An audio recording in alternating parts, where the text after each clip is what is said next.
ইতিমধ্যেই তদন্তের নির্দেশ দিয়েছেন, যতক্ষণ তদন্ত চলছে ততক্ষণ কোনো মন্তব্য করব। দেখুন, কলকাতা তো আমরা বরাবরই বলেছি যে অন্যান্য শহরগুলো কলকাতা থেকে অনেক এগিয়ে গেছে। কালকে সেটা প্রমাণিত হয়ে গেল, খাতায় কলমে সবাই দেখতে পেলো যে হ্যাঁ, কলকাতা কোথায় আছে আর অন্যরা কোথায় আছে। আর যখনই কলকাতাতে কিছু হবে সবসময় শুধু চুরি চুরি চুরি। টিকিট ব্ল্যাক মানি হয়েছে, জলের বোতল 20 টাকা, জলের বোতল 150 টাকা, 200 টাকা, 300 টাকায় বিক্রি হয়েছে। কিন্তু ব্যবসা করার জন্য নিয়ে এসেছিল মনে হচ্ছে মেসিকে, এবং তারপরে সেই মেসির সাথে ছবি তুললো কে? অভিষেক বন্দ্যোপাধ্যায়, মমতা বন্দ্যোপাধ্যায়ের বাড়ির লোকজন, আত্মীয় স্বজন, কচি কাঁচা সাধারণ মানুষ দেখতেই পেল না। কেউ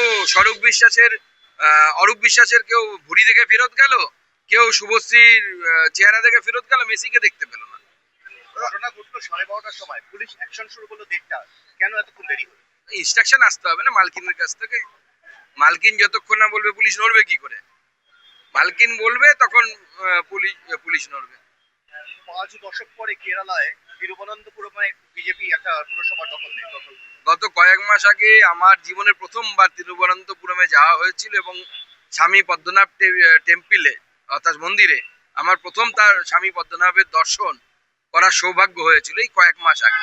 তারপরে এই সুখবর, মানে সত্যিই আমাকে খুব ভালো লাগছে যে এই প্রথম প্রায় 40 বছরের বেশি সময় ধরে ওখানে সিপিএম এর অর্থাৎ বামপন্থীদের রাজত্ব ছিল, সেই রাজত্বকে হটিয়ে আমাদের বিজেপির ওখানে কর্পোরেশন তৈরি হয়েছে, বিজেপির মেয়র হবে।